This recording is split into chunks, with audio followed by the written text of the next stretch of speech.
gonna pull weeds while I talk to you. Yeah, all these weeds they come in so quickly, you know? And that's kind of like in life. So when grief happened, when Nate died, my world shut down. I completely shut down.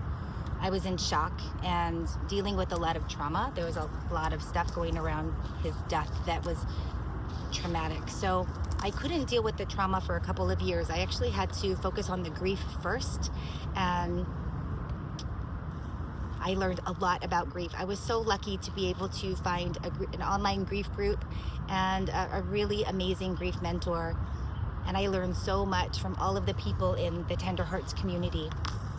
I learned things like grief needs to be witnessed. I had no idea. I kept wanting to say Nate's name over and over. I kept wanting to include him in all of the conversations that I was having, and which wasn't very many conversations. I wasn't talking to a lot of people, but I didn't want to. I was afraid that if I stopped saying his name, that he would somehow be forgotten. I got really obsessed with making sure he crossed over to the other side. That happens with suicide. It can be like, I really wanted to make sure that he would have a good crossing over. And so I kind of dove into that. And then here, I wanted to wear his clothes all the time and to smell his things. And it was like I couldn't process that he wasn't here. But as things started to heal, and I learned things like grief needs to be witnessed. Everyone's grief is unique. No two people grieve the same way, and no two people will have the same grief, because everyone has a different relationship with their loved one and a different way of grieving. And there's no wrong way to grieve. For me, I needed to grieve wholeheartedly. I needed to absorb myself in the grief, and I gave myself quite a bit of time to be able to do that. For the first several months, grief took over my life. I mean, there was no time that I wasn't grieving. And then I started to have some moments of okayness. And then those moments started to grow to where it was like, okay, I'm okay some of the time. And I knew that I could easily just drop to my knees at any moment. About 8 months after Nate died, my kids all told me in their own ways, they didn't say it with their words, but they all told me in their own ways, Mom, we need you here. We need you to guide us out. We need you as the parent of the family. And I had sort of lost that. I was so much in my own anguish, and that I wasn't able to be a good parent for about 8 months. I don't even know how they ate, honestly. I don't remember anything about that time. I remember a lot of people helping us get through that first year. So many people. And so about 8 months, they said, okay, we need you here. We need you to pay attention to us. I mean, I was even trying to get the kids to school. I had one that started at 7:30, one started at 8, and one started at 9. And I told the 7:30, which was my oldest, I was like, I can't get you there on time. I just can't do it. I literally can't do it. I can't do 2 hours of driving you guys to school, so you're going to have to get there at 8. And, yeah. Is your room clean? Go clean your room first. Hey, clean your room. Clean your room. It's not clean. Please go clean your room. Hi, Gabe.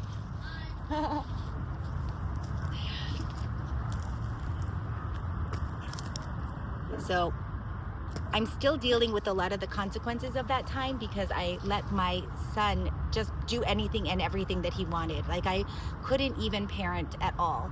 So whatever he wanted, I was like, yeah, you got it, fine. I mean, it was just, I didn't have the energy to say no. It didn't even occur to me. I wasn't thinking and functioning. So now it's been 4 years, and actually trying to reverse that takes quite a bit of effort. It's like teaching the dogs to sit and stay. So I have to go back and retrain myself and retrain him to be able to do things the first time I say it. And that's sort of a struggle. the grief, and I don't know what comes from grief or what comes from the trauma around Nate's death, but things started to change. That summer, I spent a lot of time out here in the backyard gardening. I just needed my hands in the dirt, and it helped me to feel present and grounded. It's really healing to be outside. And then when I ran out of space, I started making a patio. But the cool thing with being outside, and I started to see this interconnectedness in all of us. I didn't know before that I didn't believe in oneness. Like, I had heard of this concept of oneness, of one mind, of one being, it's really God. I call it God now, or cosmic consciousness. But that we all come from one place. We all come from this source energy, and that's where we'll return. And that our consciousness still exists even without the physical body. I'd studied yoga philosophy, the yoga texts, for 25 years as a yoga teacher, and I understood the idea of shedding your skin, but I didn't know it until after Nate died, and until I started having out-of-body experiences and panic attacks and a lot of the things that happened in the coming years. I learned that family is absolutely the most important thing in the world, and that to love someone and have them love you, and to love wholeheartedly, is literally the best thing, is the most amazing part of being human. There are amazing things we can see with our eyes. There are amazing foods that we can taste. There are amazing smells that we can smell, and softness on our skin. But the connection between two people, the love, the respect, the union of two people, so much supporting each other, there's nothing else like it. And I hope that that's what I'm showing with my kids. I also learned things that, I stopped being prideful. I didn't care anymore. It was I wanted to do what was right for my kids, no matter what. And that meant looking at myself a whole lot. I saw a whole lot of patterns that I had that were hurting my kids. I was impatient. I was selfish a lot. I wanted things my way. I was righteous. I would have an opinion and think that that opinion was truth, and no one was going to tell me that that opinion was not truth. I was able to hear feedback, but not in the way that I can now, because something changed where I was hungry for getting feedback so that I could become a better version of myself almost every day. It was really humbling at first when I first found out that I was snappy with my kids, and I was sort of impatient and saying some things that would sometimes be mean.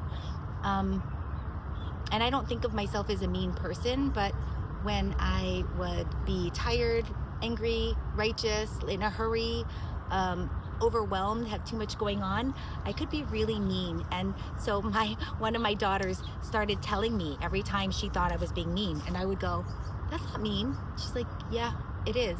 And then I would hear her saying the same thing, and I'd go, "That was kind of mean." And she's like, "That's what you say. Those are your exact words." So I had to really start owning the language that I was using and how I was being all of the time. So it was really cool. I wanted to change. I still want to keep changing. I keep evolving, and that's one of the most amazing things. There have been many amazing gifts from grief. But learning that the story I tell myself about any event is just a story, and it's not truth. That's so liberating. How many times have I told myself stories that are just not true? And I live my life as if they were truth, thinking that I know someone else's intentions, not knowing that I could change my perspective. So as I was watching this rose bush here, and there are these aphid flies, they're called rose slug flies or something, and they come and they lay their eggs right underneath, on the very underneath of these leaves. they're like little, I don't know, fly waspy things. And they look like little baby caterpillars. They're so small, and they're the exact color of the leaves, so I couldn't see them. So I would come out and it was covered in holes. And I'm like, what is eating my roses? This is, I call it Big Red.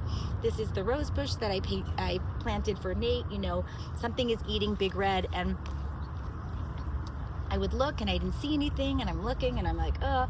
And I finally had cut off a rose, and it was just on the table, and I looked, and there were these little tiny itty bitty little caterpillar like things underneath. And I'm like, oh my gosh. So then I started coming out every day and like peeling them off with my hands, just rolling them off. But then I realized, you know, me as the gardener, I want these beautiful roses. But nature has this amazing way of having the flies plant their eggs in a place that's really hidden in a rose bush. Like, birds can't get to it because it's covered in thorns. Other critters aren't going to get to them because they're covered in thorns. Humans can't even see them because they're underneath these tiny little leaves. And I thought, wow, there is such an interconnectedness in all things that I know nothing about. So here I am as the gardener thinking, I can't believe these little caterpillar things are eating my flowers that I planted for my dead husband. And realizing nature and the interconnectedness of all things in nature is so much greater than I could possibly imagine. And it started getting me really to realize that I know nothing. I know nothing. You know, at the time I was 47, I'm 51 now. I still feel like I know nothing. I know a lot more than I did 4 years ago, and I'm still a total beginner in this game of life. And so that gave me the ability to start to change my perspective. I was like, oh, I could look at it from the gardener's point of view, not wanting these things eating my flowers. I could look at it from the leaves' point of view, or the rose bush's point of view, saying, okay, now I'm going to be home to these little animals that are going to go out and turn into flying things. And does the rose mind that her leaves are eaten? I could look at it from the sawfly's point of view, and the need to reproduce, and the essentialness of that in nature. And it got me to start to play around with changing my perspective. So it became almost a game. You know, I call it a POV, a point of view. And I would even like sometimes put on little goggles that my son has that have all of these different prisms. So you look through it and everything looks like a kaleidoscope, and you move it around and it's more like a kaleidoscope. And I would go, okay, what perspective am I looking at life through right now? And is that a perspective that's helping me or a perspective that's hurting me? So I started to, because I had to be my best self. You know, that's one of the most amazing things about kids. It's also one of the most amazing things about yoga and being a yoga teacher, is that it's like it's constantly encouraging me to be better versions of myself. So I don't get stuck in an old version of myself very often. And since Nate died, it's been way faster that I've been like shedding new skin, putting new skin on, shedding, putting new skin on. So it's been kind of fun. But when I let go of needing to look at life through a certain perspective, because that was Melissa's perspective, and those were Melissa's experiences, and that's what she knew, and that's, you know, so the truth was, I used to think the truth was one thing. But after Nate died, and through my grief, and through a spiritual experience, I call it like the beginning of a spiritual awakening. It's a change in awareness of how I live life. I started to see that I'm not fixed. My perspective isn't fixed, and that I can change my perspective at will. It takes a lot of practice. It takes a lot of awareness. It takes a lot of humility, because it's like I have to constantly go, well, wait a second. I can look at it from my point of view as a gardener. I can look at it from the roses' point of view. I can look at it from the ground's point of view or from the sun's point of view, you know, it's almost like it gave me permission to be able to try on lots of different perspectives, and then to pick one that resonated the most with me, or to pick one that would serve my family the best. And so in that process, I also started getting more in touch with my most authentic self. And I would go, oh, that's a perspective. I don't like how that feels. Like that one is focused on the negative, or that one is complaining. And I'm an optimist by nature. I think I was just born that way, but I also have to train myself because I also have depression. And I've had depression and anxiety since I was a teenager. I mean, I'm in recovery, you know, I used drugs and alcohol and relationships and sex and smoking and all kinds of things to numb my feelings for a really long time. So to be able to meet the emotions that show up and to just be able to like greet them has been really big. Kind of went off a little bit there. So changing perspective, that's been a huge one. Just giving myself permission to change a perspective. And then going back and looking too at other times in my life that I had a certain perspective and how that formed my identity. It kind of formed how I viewed the world. And a lot of times those were not true. Like they weren't based on truth. When I was 15, 16, I was in reform school from 15 to 17 because there was a whole lot of stuff going on, but I had a crush on this one boy when I was there. I had a crush on several boys, but at different times. I was there for 2 years. But there was this one boy that I really had a crush on, and the girls and boys were separated, and we would have to like walk past the boys' units to get back to where we lived on a lower campus, and we had to walk up a big long hill to get to the upper campus where the classrooms and the dining hall and stuff were. And so as we were leaving the dining hall and walking down the path, and he was there with some of his friends, and they started going moo. Now, I was in reform school. I gained weight. I used to drink and smoke, and then I had nothing. Oh. You guys stuck?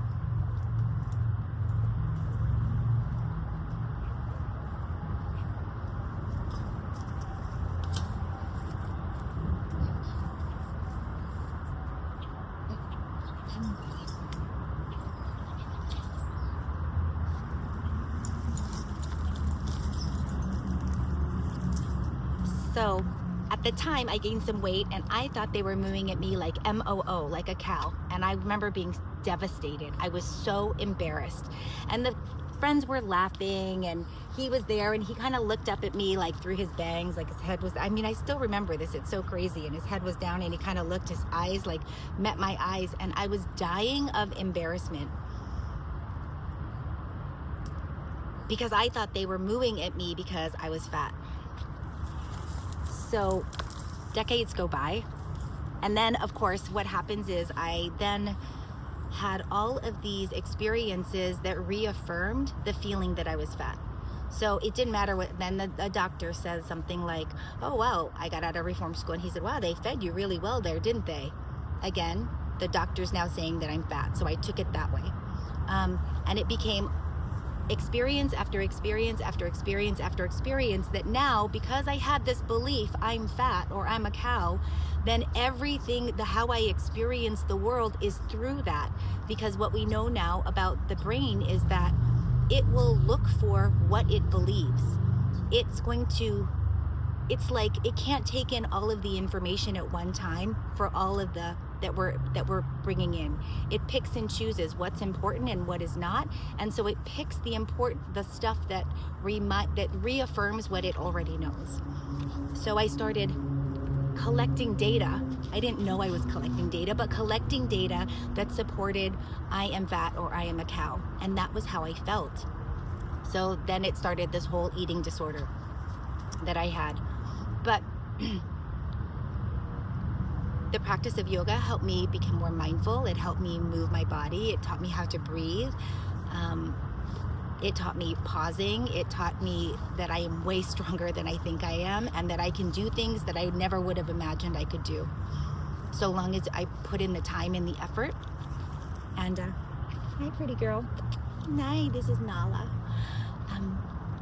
So years later, after Nate died, someone says to me, I got my email or something, or it was on the phone, and he goes, "Moo, that's so cute." And I was like, "Moo?" He's like, "Yeah, Moo. You know, like when you call, it pops up your initials, MU, Moo." And I went, "Oh my God, my initials are Moo. Like my initials are Moo." I mean, that never occurred to me. And then as I was doing all of this the grief work, because you're peeling off these layers of almost a false identity, you know, I had to come to grips with all of the beliefs that I believed to be real about this world no longer existed. I didn't understand how I could be living in a world where he was here one day and not here the next. It made no sense to me, and it was like my paradigm for reality completely crumbled, fell apart. Like I was living in the upside down. I was living in a totally different world from one that I knew. And so I was open then to starting to look at other things and going, oh, other perspectives. So he said, "Yeah, Moo. Like that's Moo." And then I'm here healing. All of these childhood wounds start to come. So after like the first year of grief, for me it was about a year, I started healing. Oh, maybe it wasn't even a year, it might have been under the year, but I started, childhood wounds come up, and each time they came up, I would go, "Oh my God, it's an opportunity for me to let this go. It's an opportunity for me not only to heal the wounds of today, but to heal the wounds of yesterday, to heal the wounds of 30 years ago, 40 years ago." And so as these were coming up, I was like, the whole Moo thing, I went, Moo. Like, how different of a person would I have been if I had always thought the Moo was my initials? They're mooing, yeah, his friends are teasing him, because we did end up being boyfriend and girlfriend like a week later. Like, it's not, you know what I mean? It's not, it was, back then, we literally passed notes to each other. I don't know what kids do now. It's way more intense than that. But for us, it was passing notes to each other like, "Hey, I like you. Do you want to be my girlfriend?" I mean, we couldn't really sit and have a conversation with a person of the opposite sex in reform school. So, but how different would I have been? Would my confidence have been? Would my self-esteem have been if I had the whole time, my whole life, always thought, "Oh yeah, okay, those are my initials." And so when a doctor makes a comment like, "Wow, they fed you really well, didn't they?" I could say, "Oh yeah, man, we had like 3 meals a day and this awesome food and, you know, whatever." Where it wouldn't have been adding on to the pile of data that I was collecting that said something bad about myself, or said something that I didn't like about myself. So when I started realizing that this was what we do as human beings, it gave me the freedom to start to change what I believe about myself. And that is freeing, you know. I started to go, well, wait a second, who do I need to be? I didn't really start for myself. After Nate died, I had no desire to do anything for myself. I did not desire to eat. I didn't desire to, nothing. Like, there was no self-care. I could go weeks without taking a shower. I brushed my teeth twice a day and flossed twice a day, every day. But there was no makeup, I brushed my hair probably. I mean, yeah, it was like I was just functioning. I was just getting by. So I wasn't ready to do anything quite for myself. But I did know that I didn't want Nate's death to be for nothing. I knew that I wanted his life to continue on through work that I would do. And I didn't want him to be forgotten. And I wanted also, with all of the horrible things and the trauma that went on around his death, I wanted him to be remembered really well for the beautiful soul that he was, and for the brightness and the color and the fun and the stability and all of the good things, because the good outweigh the bad 1,000-fold. I wouldn't trade any of it. So I knew that I wanted that, but I wasn't in any place to be able to do that at the time, because I was so much just in survival mode. But about 8 months, my kids were telling me, we need you here. And I was in my grief group and really had immersed myself in the grief and was doing the work. And I learned a lot from all the community people in Tender Hearts, and from David Kessler, who is like my grief mentor. And when my kids said, okay, we need you here, it got me to reshift my focus. And parenting and grief is a whole nother thing, you know.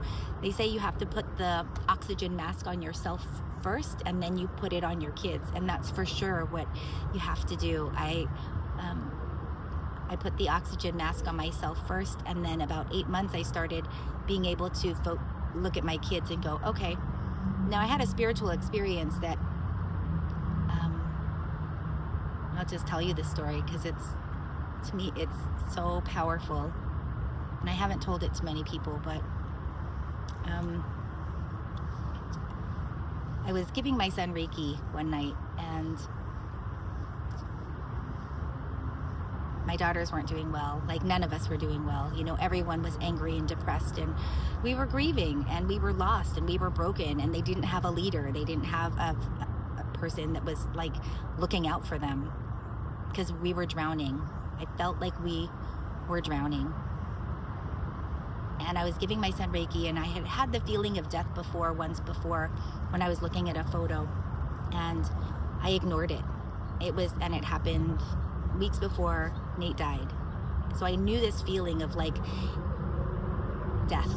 To me, it's the feeling of death. It's really the feeling of grief, but I knew this feeling. And so as I was giving him Reiki, I felt this feeling, and I was like, oh my God, what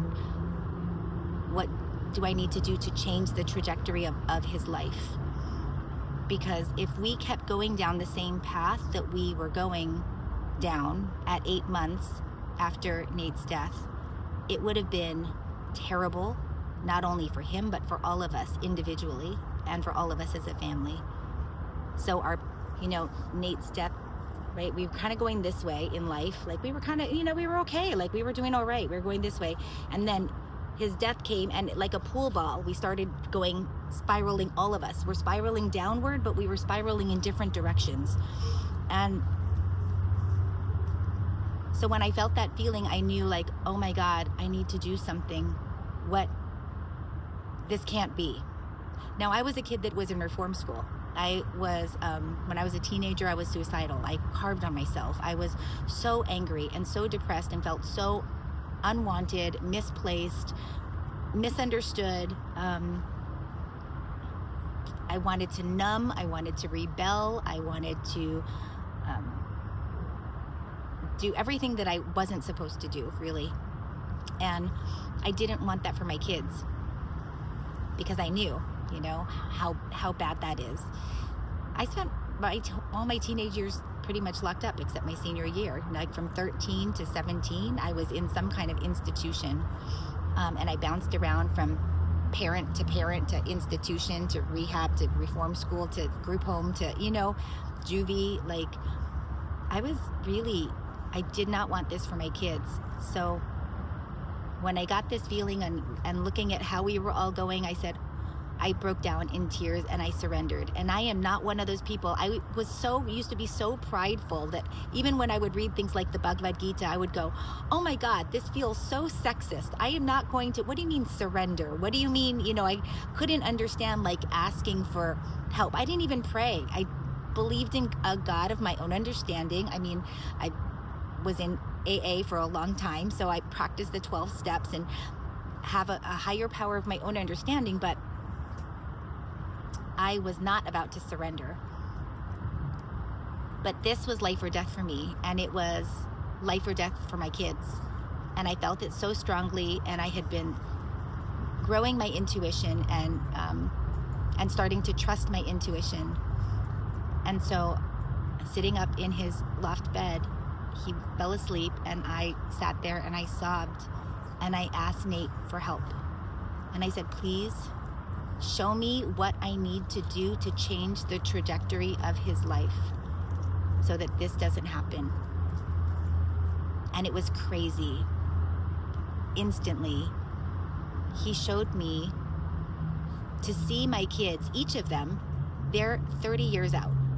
So from where I am now, see them at 30 years, and to get really clear about what I wanted their lives to be like. And it didn't mean like so specific, like what are they wearing, but what are their values? What are their relationships like? That was a really big one. What are their relationships like? What are their careers like? Are they doing something that they believe in wholeheartedly? Are they fulfilled? Are they in relationships with people that love and respect them? Do they love and respect people?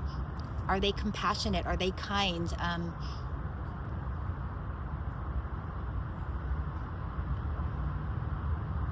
And to be super clear, so each of them has, right, our kids all have different personalities. So looking at each of their personalities and then going, okay, 30 years out. So in my mind's eye, I kind of saw a timeline of here I am sitting on this bunk bed. And then it was 3 lines going out, and each of them was at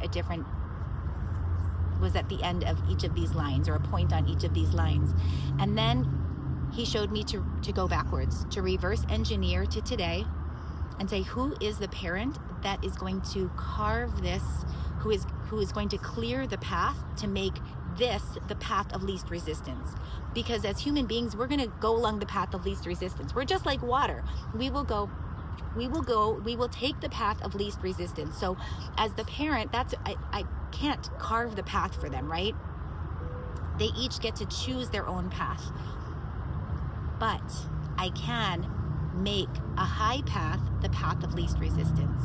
And so that meant they needed safety and trust. And those were 2 things that I didn't have growing up, safety and trust. And I knew right away that that's what they needed to thrive and to thrive. So because I was suffering from PTSD, I didn't give them safety and trust. Okay. Oh, goodness. Okay.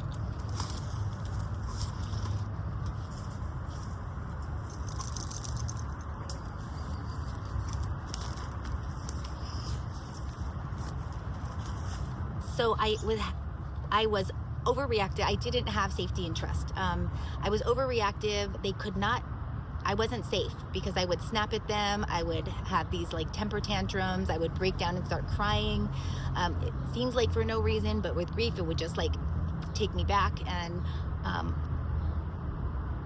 I was constantly afraid of something going wrong. There was a lot of financial fear. There was just a lot of fear on so many different levels. And then I had to work through my own trauma around the year or 2 before his death. So I kind of had to be like, all right, I've got to fast track it. So I called a family meeting, and at the time we weren't even having family dinners. I was not cooking. We were like doing a lot of microwave food and prepared food, and everyone was eating at their own times and different schedules. And we might have done like 1 family dinner a week, but we had a family meeting, and I said, all right, we're starting a family manifesto. I wrote up a manifesto that said, home is safe space. Everyone here gets to be themselves. And that means that there will be no teasing, there will be no rudeness, that you would treat everyone in this house the same way that you would treat your friend's mom or a school teacher. Because I really needed to put like some kind of rules on it, because at the time everyone was fighting and yelling and being mean to each other. And I said, and we're going to treat our bodies well with exercise and with eating well. We're just going to understand and appreciate our bodies. We're going to treat our minds well. And everyone in this family will know that we are able to choose our thoughts. And so we're going to practice choosing our thoughts. And if you choose a thought that puts you in a bad mood, then you have to remove yourself from the family, and you can come back and join the family when you feel better. Like, everyone's allowed to be in a bad mood. You're allowed to be angry. You're allowed to be sad. You're allowed to grieve, whatever, but we're not going to do it in like family space instead. And that meant me too. So I started giving myself timeouts. Then my son was really happy to give himself timeouts too. And it's amazing how it works.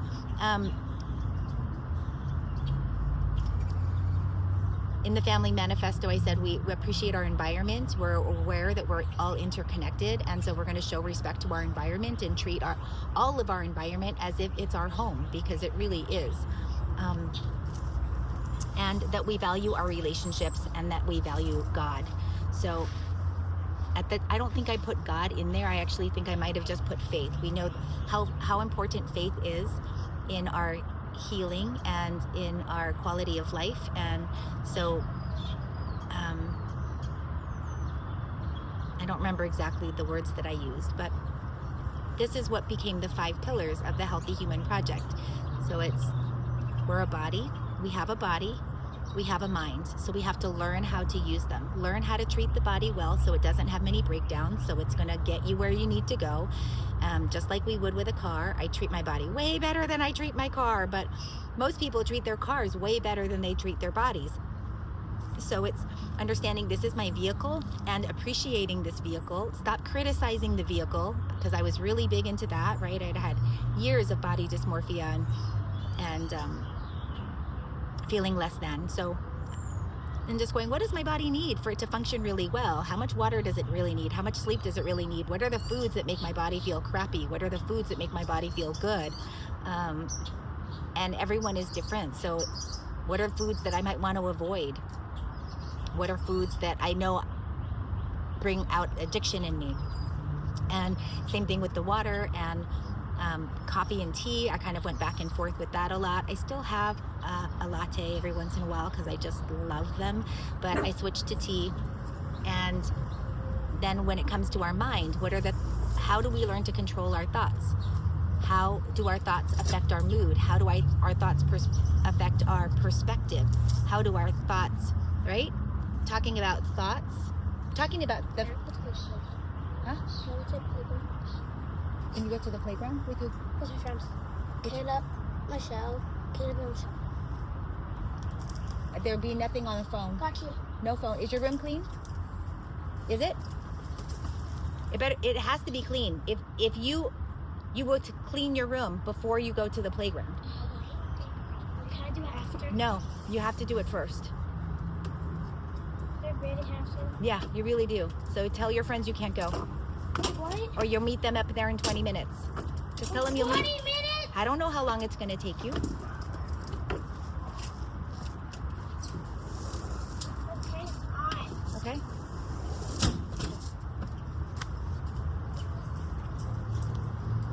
Oh, Dad. So I started focusing on what is it that I really want to be teaching my kids? What do I need to be teaching them as a parent? And I remember at one point telling my daughter something like, I'm feeding you, I put a roof over your head, like you get a ride to work, you feed you, I tell you I love you once a day, like that's my job as a parent. And she goes, no, that's not it. And I was like, it's not? And she goes, no, Mom. You know, my 14-year-old daughter was like, no, Mom, it's a lot more. Parenting is a lot more than that. And she was absolutely right. I needed to step it up, and I needed to go, well, wait a second. Yeah, what am I molding these kids into being? Because we know that environment is incredibly important to how we evolve, right? I mean, if we're constantly evolving. Each day that we wake up, I say it's a brand new day. It's a brand new day, and today is a great day. I'm a better version of myself than I was yesterday. We're always changing. And so I had to decide, how did I want them to change? I didn't want them to go the way that we were going. So that means I needed to change the feel of the house. I needed to change everything about our house. I brought down all Nate's altars. I had altars everywhere. It was ridiculous. Brought down Nate's altars. I started only listening to my grief group when the kids were at school or after they'd gone to bed, rather than just being immersed in grief all the time, which was what it had been the first 8 months. We reinstated family dinners so that we would have family dinners 4 to 5 nights a week. And sometimes the family dinners were everyone bring your own food and that's it. We still sit and eat together and we talk about our day, and that's okay, you know? It can be cereal, doesn't matter, so long as we have some time where we're sitting together. And that was the beginning of the Healthy Human Project. It was the beginning of like my really starting to wake up to this world and what it means to be a human being. And you know, Wayne Dyer had said, we're spiritual beings having a human experience. He wrote that in Manifest Your Destiny, which is one of my favorite books. And I read that when I was about 22, maybe, for the first time. And I think about that all the time. We're spiritual beings having a human experience. Like, yes, this is a human experience, but as spiritual beings, we are so much more. We are the invisible. We think that this material reality is fixed, and it's not. We're more like water, where we're fluid. Sometimes we can freeze and we get stuck in certain places, but it's not fixed. My room's clean. That was fast. My room's clean. Did you throw everything in your closet? My room is clean. Okay, your room is clean. My room's clean. My room's clean. I'm going to cook no matter what. Whatever you say. I'm going to. Your room better be clean. That's all I'm saying. It will be clean. It is clean. It will be clean. Okay. It's clean now. It's clean. Okay.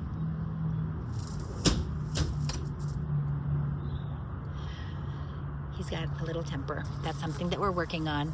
And also having to work on non-reaction. Like, that's been a really huge thing in grief too, is working on not giving away my power. I had so little energy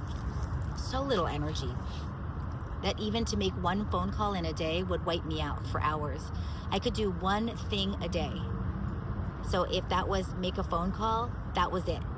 If that was, I didn't go to the grocery store, thank God for Instacart, because if I went to the grocery store, that could wipe me out for hours, days sometimes. So, forgot where I was going with that. The energy. Oh, not giving my energy to people and things and situations that I don't want to give it to.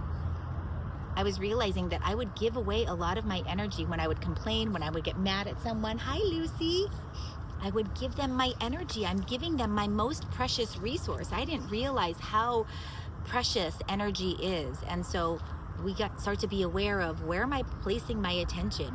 Who am I giving my attention to? And is this worth it? Does this help lead me? Is this helping me and my family on the path of where we want to go? And it wasn't. I call it a superpower now. I feel like it really is. And I still get hooked. Pema Chodron is a Buddhist monk, and she's written so many amazing books. She talks about getting hooked by the words people say, by the emotion. And these emotions are addictive. You know, they're habits. They're patterns that we create. So when we have these habitual patterns, and I had some habitual patterns of being judgmental, of complaining, of feeling sorry for myself.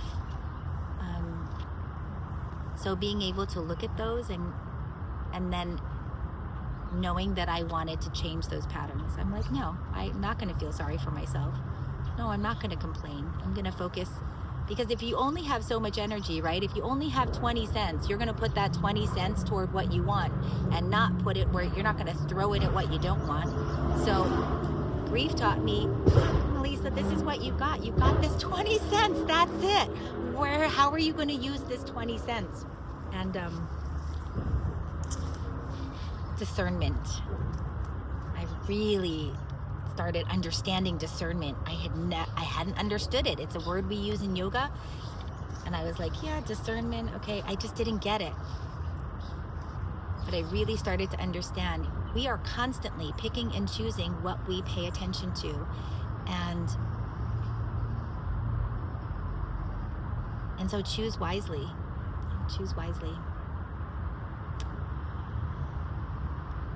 So 4 years out, my kids are doing great.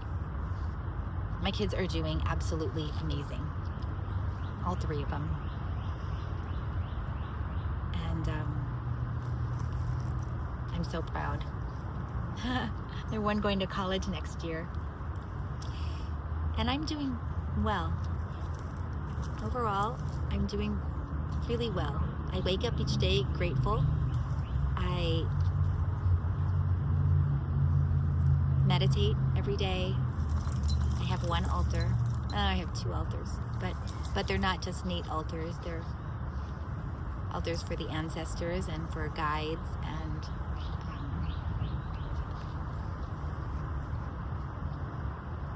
I do my best to live in service. That's something that I didn't really get before. I think before I used to be way more selfish, thinking of myself as an individual first. Now I don't think of myself as an individual first. I think of myself as part of a collective first, and that it's my responsibility to be my best self all of the time. And that doesn't mean that I don't get mad or that I don't get sad. I do. I get mad and sad. I feel all the feelings, but I don't let the negative ones hook me for too long. And I always look at it as I have a responsibility to be my best self. Like I have a responsibility to my kids. I have a responsibility to my dogs. I have a responsibility to my partner. I have a responsibility to my family, to the people that I interact with, everyone that I interact with. It can be the clerk at the store or the gas station attendant, but I have a responsibility to leave someone better than how I found them. And I didn't have that before. I used to be way more righteous. So that's been a really cool gift of grief. I become way more compassionate, knowing that everyone else is going through their own stuff. And even if I'm having a bad day, to know that other people are having bad days too. Other people are going through loss. Other people are going through fear. Other people are going through their own patterns, their own childhood wounds and healing. And so to give other people grace and compassion, because I give myself grace and compassion, that's been really cool. I've learned to be really compassionate with myself, whereas I used to beat myself up all the time. I was so self-critical. And this came a lot specifically from Tender Hearts, where it was like, give yourself compassion, be kind to yourself. You were going through the worst of the worst.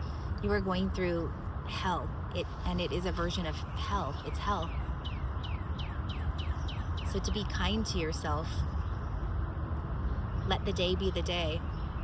And I really took that and ran with it. Let the day be the day. All the special days, all the special, horrible, meaningful days, or any ordinary day, let the day be the day. It feels really good to get outside of myself and to see life and this life and experience in a whole new way, through bigger eyes. Okay, this was a lot longer. I thought I was going to jump on just for a minute and forgiveness.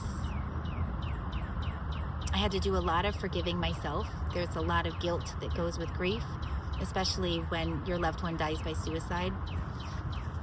But from everyone that I have spoken to and talked to, and the hundreds of people that I've witnessed their grief story, there is guilt in grief. You can't help it. You think you could do something, because we would rather feel guilty than feel powerless. And so surrendering to the powerlessness is a really big part of that, is a part of the healing. It's like the first step in the 12 steps, surrender.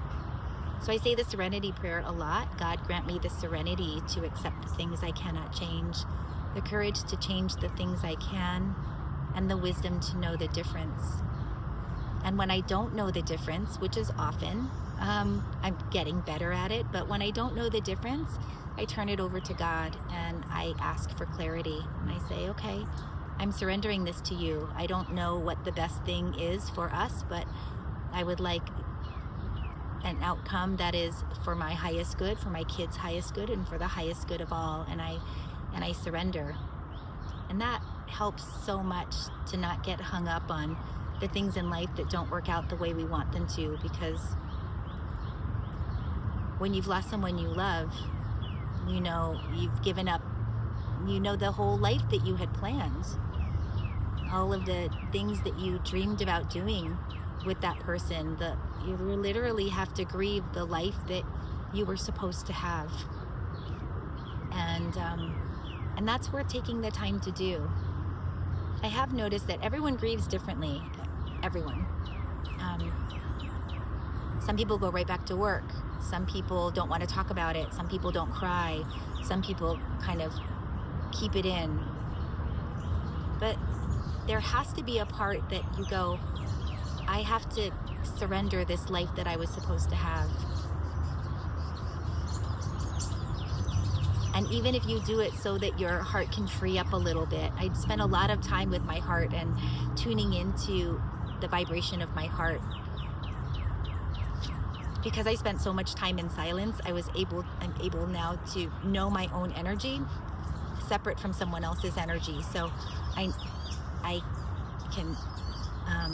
more sensitive to when other people's energy affects my energy. And I do lots of cleansing practices and letting go practices to make sure that my energy stays peaceful and loving and compassionate and kind.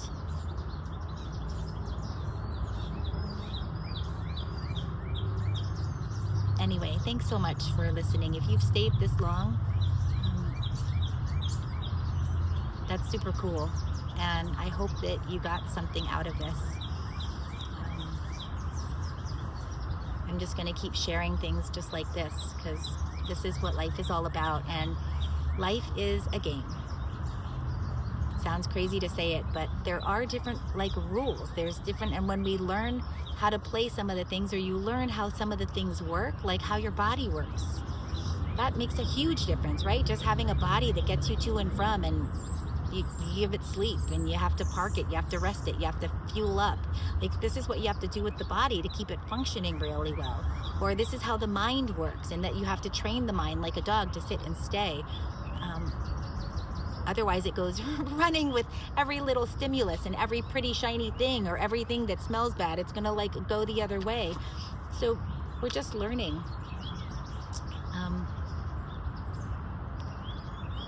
Learning how to feed your soul, and what your soul is, and how to connect with your soul. And that comes through silence, but it comes through doing something that you absolutely love. Yoga, dancing, singing, painting, gardening, studying, reading, golfing, swimming, right? And knowing that your energy is your most precious resource. So not giving it away to every distraction or to things that really don't matter. Social media, negative people, angry people, mean people. And that we're not separate from our environment. Because we're all part of this one ecosystem. We're all, if we look at it just on Earth, it's so interconnected. All right, thanks so much for being here.